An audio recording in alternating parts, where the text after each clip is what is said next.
Ini karena mungkin antara penanya dengan panjenengan ada istilahnya cara sudut pandang yang berbeda. Maka sore hari ini masih ada, maghribnya kan masih lama ini. Ini saya jam 5 kurang seperempat, maghribnya jam 6 lebih kan. Itu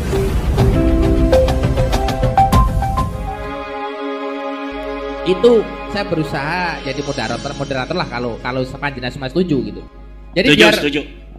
Penanya ini puas. Mungkin dalam pandangan saya yang ditanyakan penanya ini, kok dadak gegeri Pak Lawi gitu ya Pak Rukianto kira-kira. Kok dadak digegeri? Toh kan di sini Habib-habib itu jasanya banyak. Ada Habib ada Habib Syekh, ada Habib Novel, di sini ada Habib Soleh Al-Jufri. Di kampung ini pun ada almarhum Habib Soleh tapi bukan Al-Jufri, Baharun. Jadi jasa mereka itu banyak walaupun belakangan. Di sini ada ulama namanya Syekh Hasan Tafsir, wafatnya 1911.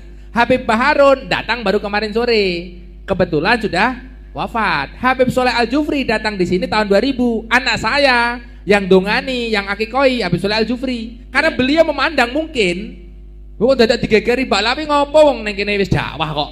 Kira-kira gitu Pak Rukianto ya. Nah, ini jawabannya gitu Pak. Monggo jawaban jenengan bagaimana gitu. Iya, jawaban saya adalah kalau menyebarkan pertama kali tidak. Karena yang menyebarkan pertama kali adalah kalau beliau itu ngomong menyebarkan. Menyebarkan dalam pengertian pertama kali menyebarkan Islam di Indonesia tertolak. Karena sejarah tidak mengatakan seperti itu. Kalau mereka dari sejak pertama kali datang ke sini, kemudian karena mereka pinter, kemudian ngajarin agama, bisa. Kebetulan baik orangnya, alhamdulillah. Tapi ada ajaran-ajaran, doktrin-doktrin, lihat di YouTube bagaimana dari keluarga Ba'alwi ini ada yang mengatakan kalau tidak menjadi muhibbinnya Ba'alwi tidak akan dapat syafaat Nabi. Ya betul, saya juga diancam gitu ya. Pokoknya nek pitutur luhur melu Kyai Imat gak bakal oleh syafaatnya Kanjeng Nabi. Kalau tidak percaya Habib itu cucu Nabi maka tidak akan barokah. Saya sudah dikafirkan. Oh malahan tambah ekstrim ya. Iya sudah.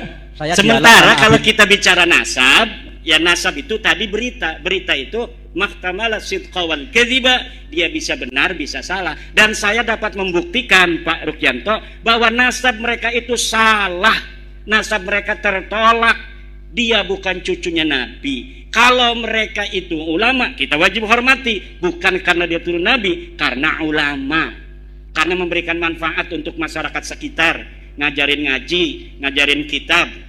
Tapi saya belum lihat ada Habib yang ngajarin kitab. Baca Fathul Mu'in misalnya. Ada juga selawatan, ceramah. Termasuk Abah Lutfi, belum pernah saya melihat beliau baca kitab kuning. Yang ada adalah ceramah. Maka kalau ketika ada yang nanya sama saya, Abah Lutfi itu ulama bukan? Bukan. Tapi dia penceramah. Kenapa? Karena ulama harus bisa baca kitab kuning. Syarat ulama itu mampu membaca kitab kuning sebagai satu syarat utama orang memahami agama. Bagaimana orang tidak bisa baca kitab kuning mampu memahami agama dengan benar? Paling dia dapat mendengar dan dapat membaca dari terjemah. Kalau dapat mendengar dan dapat membaca dari terjemah itu tidak bisa istimbat. Kenapa? Karena Al-Quran berbahasa Arab, Al-Hadis berbahasa Arab. Cara memahami Al-Quran dan hadis itu hanya bisa dipahami oleh dia yang baca kitab kuning. Santri Lirboyo, santri Peloso, santri Sidogiri, santri-santri pondok pesantren salaf. Yang bisa memahami agama dengan benar hanya ulama. Siapa ulama? Syarat pertama harus baca Fathul Qorib, Ihya Ulumuddin, Sahih Bukhari. Ada kan Ba'alwi itu kalau bulan Rajab atau bulan apa itu mengadakan khataman Bukhari. Khataman doang, tidak baca kitabnya. Khatamannya iya, tapi tidak baca kitab Bukharinya. Nah itu yang kita sekarang sedang melawan doktrin-doktrin itu. Melawan itu bukan marah. Kalau marah itu nggak ada arah. Kalau melawan itu artinya hal-hal yang buruk, ayo kita lawan agar mereka tidak buruk, mereka juga bisa bertaubat.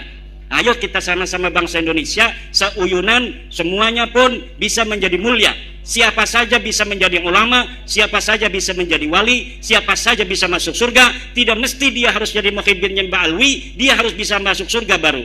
Tapi siapapun yang bertakwa kepada Allah, dia yang bisa untuk merasakan nikmatnya surga. Allahumma sholli ala Muhammad. Para kiai. Pak Rukianto sudah ya? Sudah ya? Berarti bet.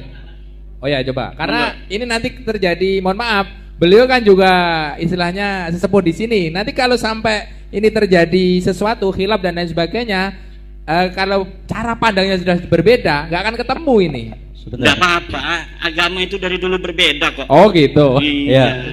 Tadi ada satu lagi Pak Rukianto, monggo.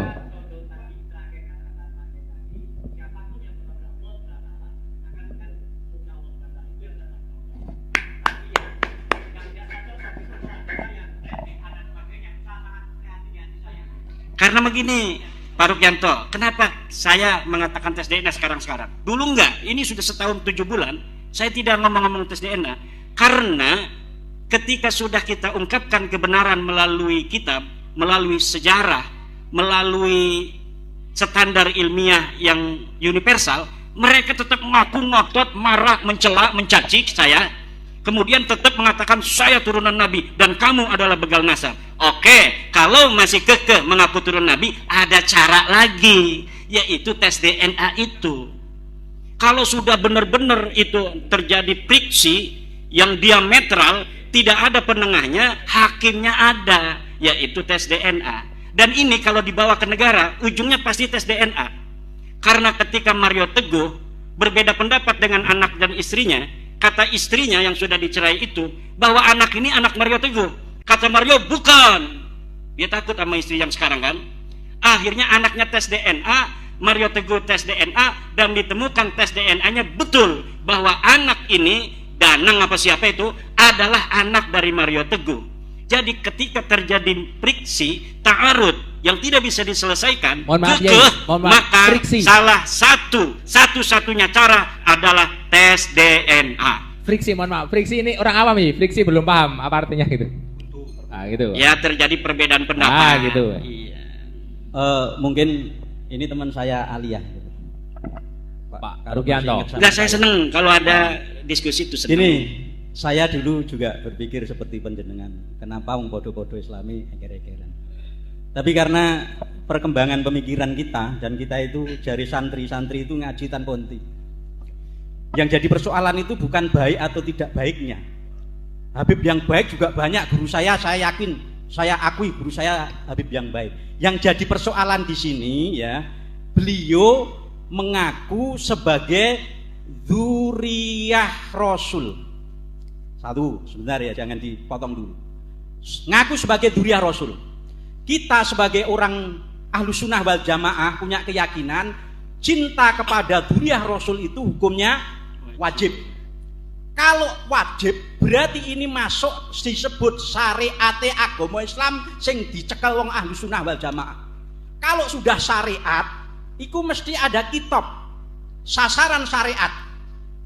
Kecintaan kita itu sah kalau yang dicintai sah, kitabnya sah. Jenengan ibadah haji, Ka'bahnya harus Ka'bah yang asli. Ini saya asli. Jenengan ten gene Pak Waloyo muteri Ka'bah ini ping 1 juta lah. Tapi karena Ka'bahnya palsu, bisa nggak dikatakan haji? Ka'bahnya no gedangi itu Ale. Karena ini syariat, kitabnya harus asli, dzurriyyahnya harus dzurriyyah asli yang meski terkonfirmasi secara ilmu nasab dan genetika. Karena genetika ini jalan terakhir sebenarnya. Nasab saja dari penyelidikan ternyata. Problemnya ulama ini di sini supaya syariate wong awake Ahlus Sunnah wal Jamaah tidak sasaran. Wis tiwas dicintai pol-polan jebur estri tetangga ngono lho.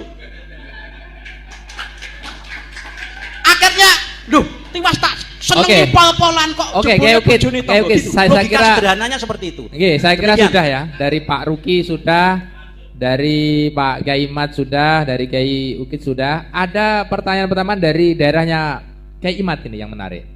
Mohon maaf, biar ini semuanya jelas. Karena begini, saya punya kawan banyak di sana gitu, termasuk alumni Beringin Agung itu. Ada juga orang sini yang mungkin di sana, alah corok bahasane Jawa itu Kiai Mat iku telek, gak gotak nawu sorop kae gitu. Mohon maaf ini ya. Saya mendukan ngono kan gen piye ya gen pelong gitu loh. Kanca-kanca sing nang Banten gen ngrungokno, mungkin dia penasaran kan. Sebenarnya Kiai Mat ini cara mondok ning endi dhisik gitu. Biar jelas karena nanti kan lama-lama terkuak. Soalnya nang kono iki nduk bantai tanggone dhewe, remuk to. Sama seperti saya dulu. Alah walau yai pekok goblok, gak iso ngopo-ngopo gawe pondok gitu. Gak tahu mondok. Lah ketika teman-teman saya mondok di Rina Agung datang ke sini, melongo sing ngelokne ngono. Lah ini tolong, Kiai Mat dulu mondok di mana? Nanti kan lama-lama tahu biar jelas gitu. Ya. Kalau apakah saya bisa nahu sorab? Lihat saja buku-buku saya bahasa Arab di Maktabah An-Nur.